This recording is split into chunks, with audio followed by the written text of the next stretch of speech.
Okay, may buntag no, labi na gid sa tuang 23k subscribers no sa tuang YouTube channel sa Great Hands Construction Ideas. So daghang salamat sa inyong suporta.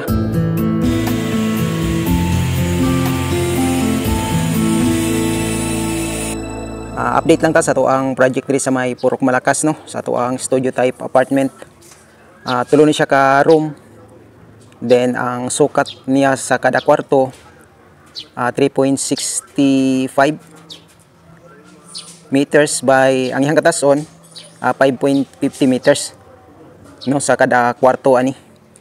So kung ato ang sukaton tanan, ang kinatibuk-an niya halos 10.90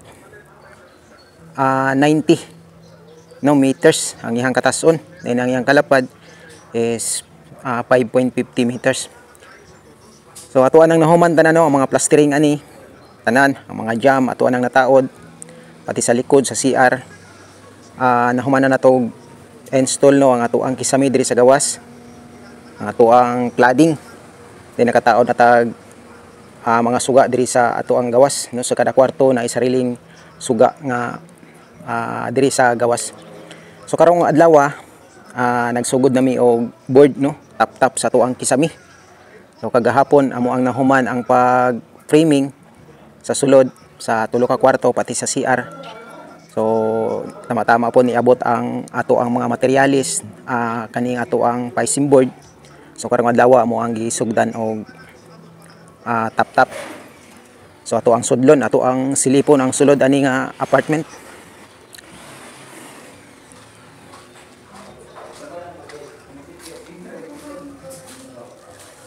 So mo ni siyang hitsura sa sulod. Ay sariling CR, then ato ang lababo.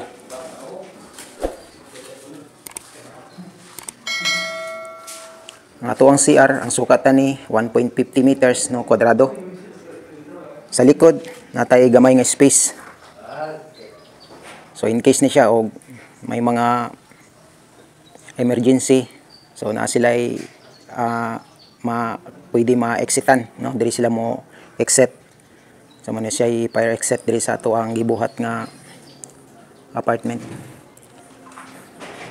Ito ang silipon na to ang mga tropa diri nga nag-examina.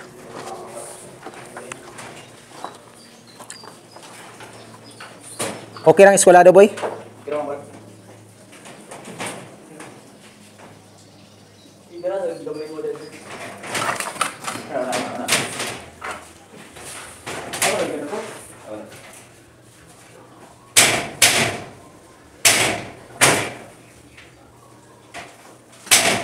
Ayaw sa gipatal. Boy. Ayaw sa gipatal. No, sentro na yung sugadra. Oh, sentro. Oh, sentro. Bila kailangan mo sa pare? Oh, nya sentro da, nya sentro budri. Oh. Na. Sige. Oh, na. Mao na akong giingon nga dapat dili i-rebits kay para makasibog-sibog ta.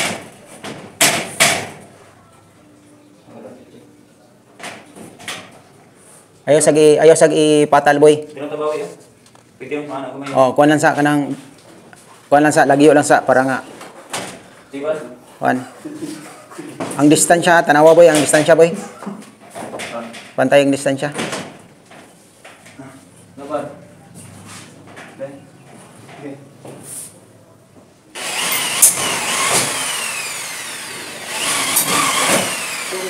Lagyo lang sa.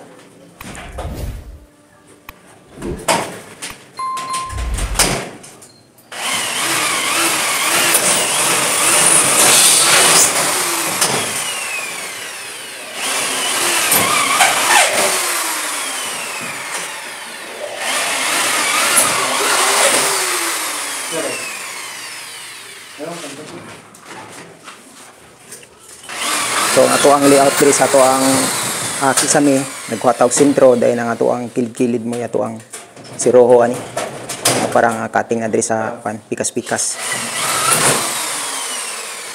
sa isa ka kwarto ani mahurot na ni siya mga 7 ka hard effects.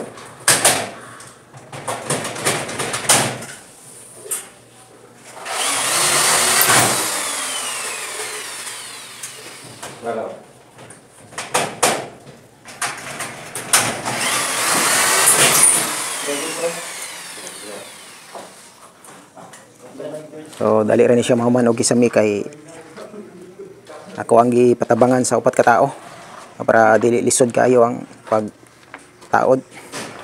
Lahi ang magbarina, lahi ang mag-rivets. So dali ra siya. So mo ni ato ang itsura sa likod. Natay downspout diri no. Bali duha ka downspout diri sa sikat tumoy ang ato ang downspout. Kay natay catch basin diri. Tong catch basin labay dito sa gawas ang ato ang tubig. No nga gikan diri sa ato ang atop. Mudaon diri sa atong catch basin. So labay po dito sa gawas. Diri sa gawas, ang ato ang buhaton diri plano ni siya diri nga magbuhat ta og isa ka catch basin kay wala pa mo guni sila kanal diri. Mani nga ato ang tawran og isa ka catch basin. Diri mao ni siya ang gawas. So kalutan na mo ni pailan og hollow blocks. Pero wala lay flooring kay para mo suyop lang yapon ang ihang tubig sa ilalom. Then ang mga kilid no sa tuang piling pabutangan ato og PVC nga mga kinati nga PVC no sa kilid para nga doble ang ihang suyop sa tubig unya. Di siya mag-overflow. Kung mapuno man galing sa hinay-hinay, mahubas ra gihapon siya no kadugayan. So mo ning itsura sa tuang project dire no, to ang gitrabaho nga apartment. So okay na kayo. Mahuman ni raw kisami tap mga Martes siguro no pinakadugay sunod semana. So makataod na putag sugod sa to ang mga tiles ani. So tiles diri sa tulo ka kwarto sa CR sa lababo. So ana lang.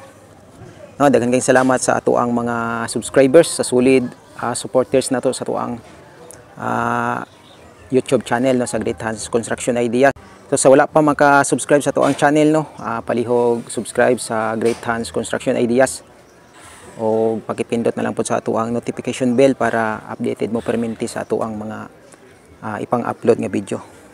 So na lang, daghang kayong salamat no sa inyong pagtan-aw sa ato ang video.